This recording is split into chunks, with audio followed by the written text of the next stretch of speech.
Boa noite, querido. A graça e a paz de Jesus esteja com você. Quero dar sequência à nossa série de pregações sobre o fim. Prepare-se para o fim. E hoje nós vamos falar sobre o inferno e o castigo eterno. Muitas vezes não gostamos desse assunto, temos resistência para estudá-lo, para saber mais. Muitas especulações são feitas, mas a palavra de Deus nos dá muitas informações sobre esse assunto. Então, nós devemos nos atentar para o que a própria palavra de Deus nos ensina. Para começo, vamos ler João, capítulo 3, versos 17 e 18. João, no capítulo 3, versos 17 e 18. Diz o seguinte: porque Deus enviou o seu Filho ao mundo, não para que condenasse o mundo, mas para que o mundo fosse salvo por ele. Quem nele crê, não é condenado, mas o que não crê já está condenado, porque não crê no nome do unigênito Filho de Deus. Há muitos anos atrás, lá nos Estados Unidos, na televisão, eles tinham feito uma propaganda da aspirina. E a propaganda era basicamente da seguinte forma: uma mulher estava na cozinha preparando o almoço e a sua mãe, assentada, observando, se aproxima e fala com ela: filha, você não precisa de colocar um pouco mais de sal?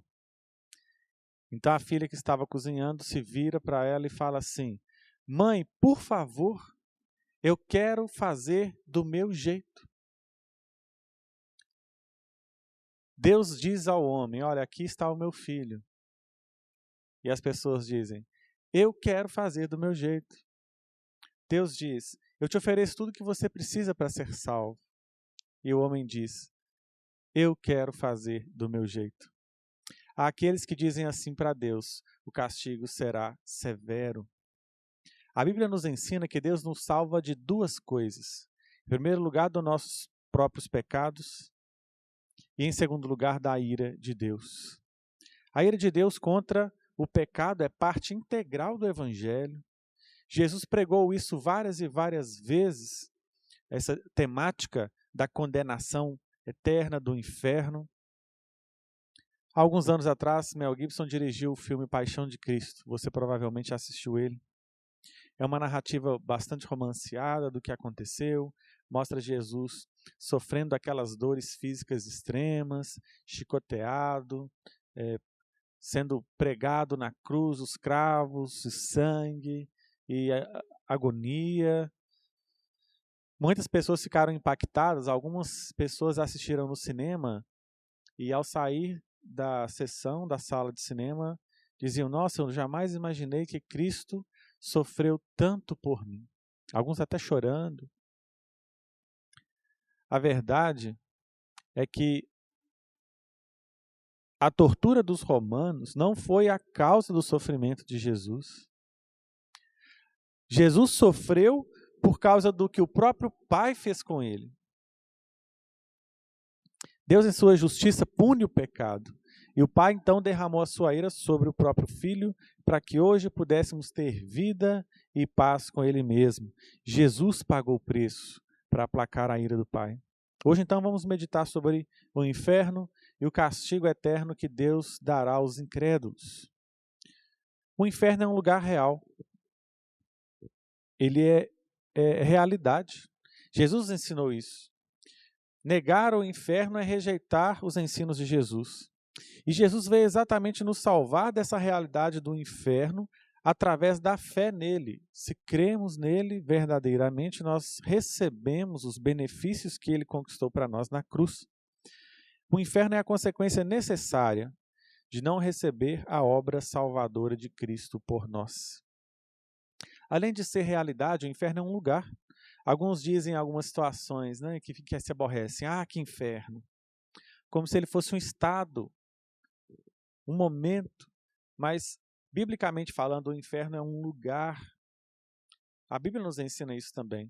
Mateus 24:51 nos diz que o inferno, o infiel, será cortado pelo meio e separado num lugar com os hipócritas, onde haverá choro e ranger de dentes. Ou seja, separado num lugar. Esse é o inferno, é um local real, existente. O inferno também é um lugar de sofrimento. Lá não haverá absolutamente nada a não ser o derramamento da ira de Deus. Apocalipse 20:10 nos ensina que o diabo será lançado no lago de fogo e enxofre para ser atormentado de dia e de noite para todo o sempre. É um lugar de tormento. Haverá pelo menos 2 tipos de sofrimento no inferno. Em primeiro lugar, a dor da perda. É a separação da graça, do favor, da bondade, da misericórdia, da paciência de Deus. Não haverá absolutamente nada disso no inferno. Haverá sofrimento após sofrimento, tormento após tormento, dor após dor, para todo sempre. Haverá também a dor de sentir, ou seja, é um sofrimento do tormento no corpo e na alma, não só físico, mas também interior, uma dor sentida no ser. Há um equívoco também muito grande. Algumas pessoas acham que Satanás é que governará o inferno. E, na verdade, a Bíblia ensina o contrário. O inferno foi originalmente criado para o diabo e seus anjos, para castigá-los. Eles serão os primeiros a serem lançados lá. Mateus 25:41 nos diz assim: apartai-vos de mim, malditos, para o fogo eterno, preparado para o diabo e seus anjos. Ele também sofrerá dores eternas e indizíveis no inferno. Sabe por quê? Porque Deus é o governador do inferno. É a presença de Deus que faz o céu ser céu. E da mesma forma, é a presença de Deus que faz o inferno ser inferno. O que torna o inferno tão terrível é a presença de Deus, não é a sua ausência. É justamente Deus que estará lá, fustigando, castigando, derramando sem limites a sua ira, a sua indignação contra os ímpios. Outra questão que vale a pena dizer é que o inferno é um lugar de sofrimento eterno. Mateus 25:41, que nós lemos agora há pouco, diz: apartai-vos de mim, malditos, para o fogo eterno. Ele não é fogo passageiro, é um fogo que não se apaga. O diabo e os incrédulos sofrerão tormentos no inferno por toda a eternidade. Alguns acham que os ímpios vão ser aniquilados no juízo final. Deus vai destruí-los literalmente no sentido de exterminá-los. Eles deixarão de existir, a alma deles deixará de existir. Eles deixarão de ser um ser, uma pessoa, e não sofrerão os tormentos infernais. A Bíblia nos ensina que o propósito do inferno é atormentar e não aniquilar. Não haverá morte nem inconsciência. Hoje, quando sofremos uma dor indizível, às vezes até desmaiamos. É uma defesa do organismo. Mas lá no inferno isso não existirá. Lá no inferno haverá um sofrimento onde todos estarão conscientes. Don Kistler diz o seguinte: os ímpios vão sofrer para sempre e sempre no inferno, porque a eternidade de sofrimento não é capaz de pagar a Deus por toda a desonra que eles deram ao nome do Senhor. Nós já tratamos do inferno, que é um lugar, ele existe, será um lugar de sofrimento, onde Deus governa e sofrimento eterno. Vamos falar agora especificamente do castigo eterno que haverá no inferno, que Deus dará aos ímpios. Em primeiro lugar, haverá diferentes graus de derramamento da ira de Deus, graus diferentes de castigo. Deus utilizará alguns critérios para isso. Nós já tratamos disso mais a fundo na semana passada, mas 2 critérios principais que eu gostaria de citar. Em primeiro lugar, a quantidade de luz que receberam. Jesus cita Corazim e Betsaida como 2 cidades que Deus julgará com muito mais rigor do que até mesmo Sodoma e Gomorra. Quando pensamos em Sodoma, pensamos justamente no pecado da sodomia, que consideramos tão sério, mas Jesus ensina aqui que haverá menos rigor para Sodoma e Gomorra do que para Corazim e Betsaida, por causa da luz que receberam. Essas 2 cidades tiveram contato com Jesus em pessoa. Eles receberam muito mais do Evangelho. Então, por isso, o rigor que Deus usará contra essa cidade será muito maior. O segundo critério será o número e a gravidade dos pecados. Mais pecados, mais punição. Piores pecados, pior será a punição. Quem rouba uma maçã, por exemplo, não pode ser punido como uma pessoa que matou alguém. Nós entendemos isso, são crimes com gravidades diferentes que receberão punições diferentes, ou intensidade de sofrimento variada. A palavra de Deus nos ensina em Romanos, no capítulo 1, a título de exemplo, que os ímpios vão acumulando para si a ira de Deus. Ou seja, é possível, sim, acumular a ira de Deus sobre si. Da mesma forma como Jesus nos ensina a acumularmos tesouros no céu, nós podemos acumular a ira de Deus a ser derramada sobre nós no juízo final, durante a eternidade que nós a receberemos. Em segundo lugar, então, o castigo envolve exposição à ira de Deus. Lá no inferno, Deus não vai demonstrar nada do seu amor, nada da sua bondade, nada do seu favor, nada da sua misericórdia. Tão somente haverá ali o derramamento da sua ira. Deus estará presente lá e é justamente com a sua presença atormentadora, com a sua presença de indignação contra a sua santidade e perfeição. João 3,36 nos ensina: aquele que crê no Filho tem a vida eterna, mas aquele que não crê no Filho não verá a vida, mas a ira de Deus sobre ele permanece. A ira de Deus é a justa afirmação da sua santidade e indignação contra tudo aquilo que é impuro, contra tudo aquilo que vai contra a sua vontade, contra as pessoas que viveram as suas vidas dizendo: eu quero fazer isso por mim mesmo. Eu quero viver da minha própria maneira, Deus. Eu quero viver conforme eu acho que devo. Eu quero viver como eu entendo que é melhor e não como o Senhor determina. A esses, então, cairá a ira eterna de Deus. Em terceiro lugar, o castigo de Deus envolve uma dor inexprimível. Ou seja, é uma dor intensa, tamanha que não se pode nem expressar com palavras. Mateus 13:42 nos ensina, Jesus diz isso: e lançarão os incrédulos na fornalha acesa. Ali haverá choro e ranger de dentes. Eu não sei se você já presenciou alguém sentindo dor a ponto de ranger os dentes. Eu não. Eu nunca passei por isso e nem vi alguém assim. Mas com certeza é por causa de uma dor intensa. Então essa expressão significa uma dor extrema, uma dor terrível. Será então um fogo que causa dor intensa, que não dá nem para se descrever com as palavras, mas um fogo que não consome. Hoje, quando o fogo está queimando, ele consome aquilo que está ali sobre ele, sendo queimado. Lá no inferno não será assim. As pessoas estarão queimando por toda a eternidade, para sempre e sempre. Em quarto lugar, o castigo eterno envolve um sofrimento consciente.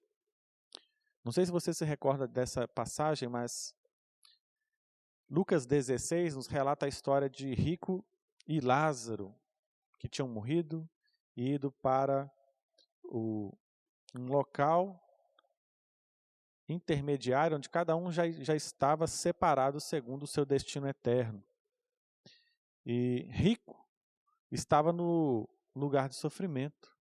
Ele estava consciente, ele estava conversando a ponto de falar: estou atormentado nessa chama.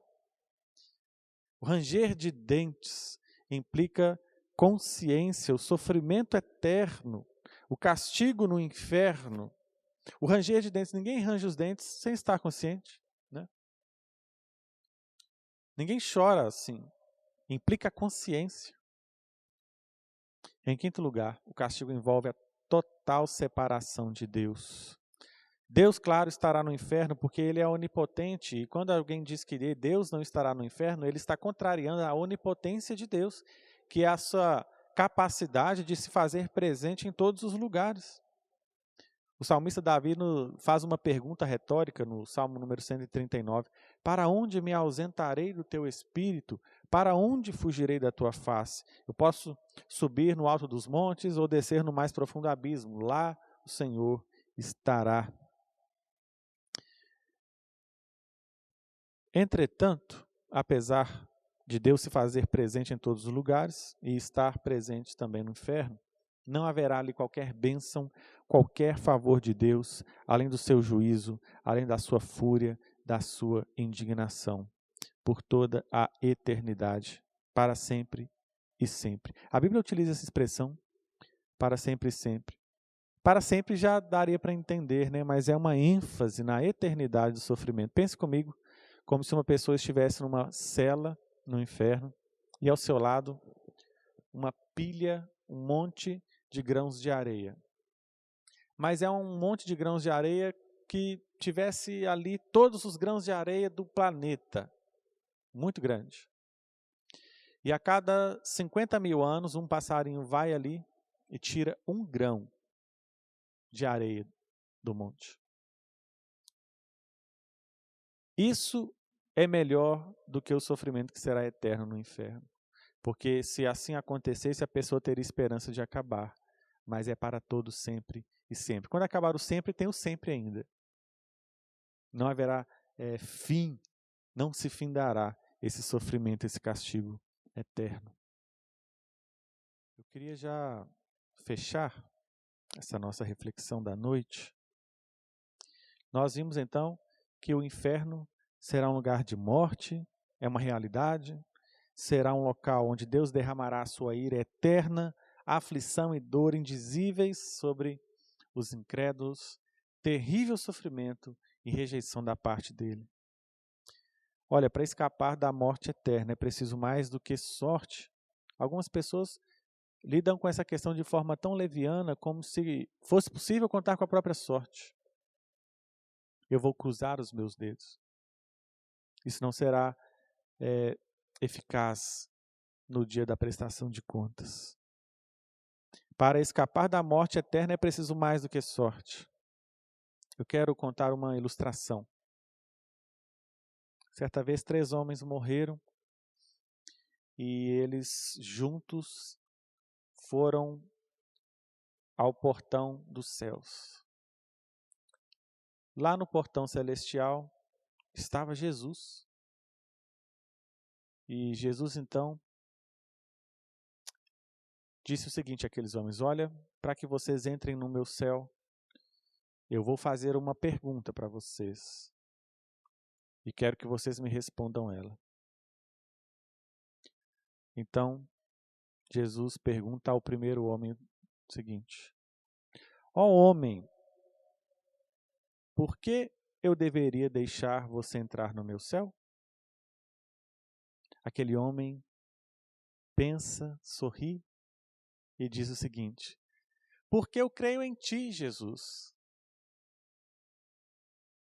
Jesus olha para aquele homem, conhecendo seu coração, e diz o seguinte: ah, você quer entrar no meu céu por algo em você? Jesus então lança aquele homem no inferno. O segundo homem se aproxima do portão dos céus. Jesus pergunta para ele: ó homem, por que eu deveria deixar você entrar no meu céu? Aquele homem olha para Jesus com uma cara também de quem vai dar a resposta certa e diz o seguinte: ó Jesus, é porque eu criei no Senhor e te obedeci.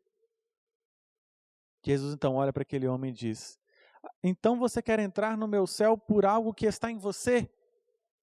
Jesus o lança no inferno eterno. Chegou a vez do terceiro homem. Ele começa a se empalidecer. Trêmulo se aproxima do portão dos céus. Então Jesus pergunta àquele homem: ó homem, por que eu deveria deixá-lo entrar no meu céu? Aquele homem abaixa sua cabeça e diz assim: Jesus, eu não tenho nada para te oferecer. Eu não tenho nada em mim mesmo.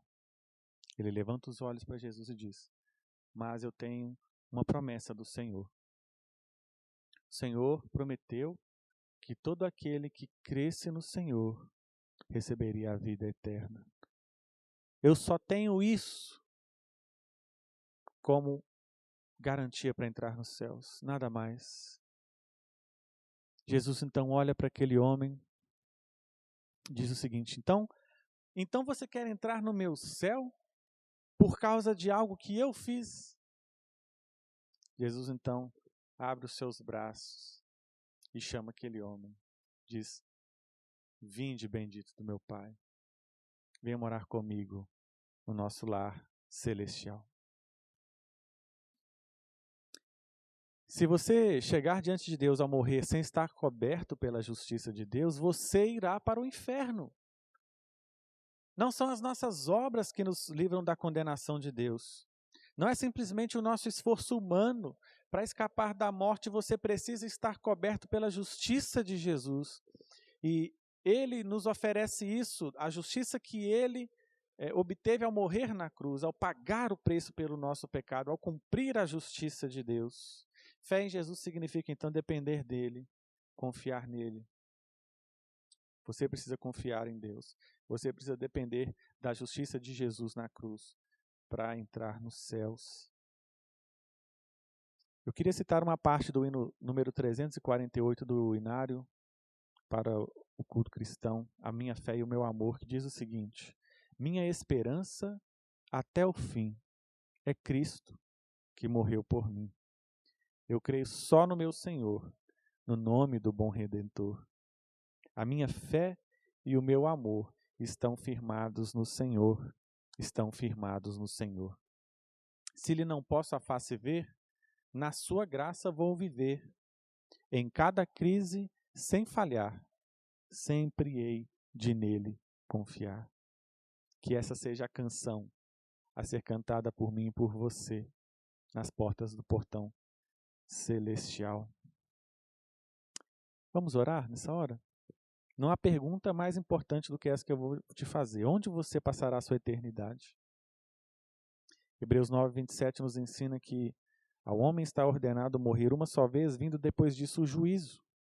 Não haverá outra oportunidade do que a oportunidade em vida aqui na terra. Não deixe isso para depois, não deixe de tomar uma decisão, o seu destino está em jogo. Venha a Cristo, confie na cruz dele, descanse na cruz do Senhor, confie apenas em Jesus e receba então a vida eterna. Vamos orar? Senhor, não temos nada em nós mesmos que possa agradar a Ti.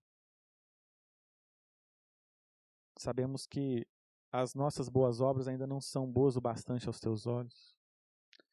Nós dependemos de Jesus para sermos libertos da ira justa do Senhor. Nós sabemos que merecemos a condenação eterna. Eu mereço o castigo eterno. Todos nós merecemos. Mas reconhecemos o Teu amor, a Tua graça, enviando Jesus para morrer por nós, no nosso lugar, ali na cruz. Muito obrigado, Senhor. Muito obrigado porque hoje nós podemos depender da justiça de Cristo, que não é nossa, para podermos ter essa vida eterna que o Senhor nos oferece gratuitamente, bondosamente. Obrigado. Dá-nos força, dá-nos cada dia mais amor por Ti, para que possamos viver os nossos dias em gratidão e amor, adoração ao Senhor, que merece toda a honra, toda a glória, que merece que nós vivamos todos os dias da nossa vida em gratidão ao Senhor. Assim nós oramos, gratos, em nome de Jesus. Amém. Amém. Que Deus te dê uma excelente semana, tenha uma semana abençoada no nome de Jesus.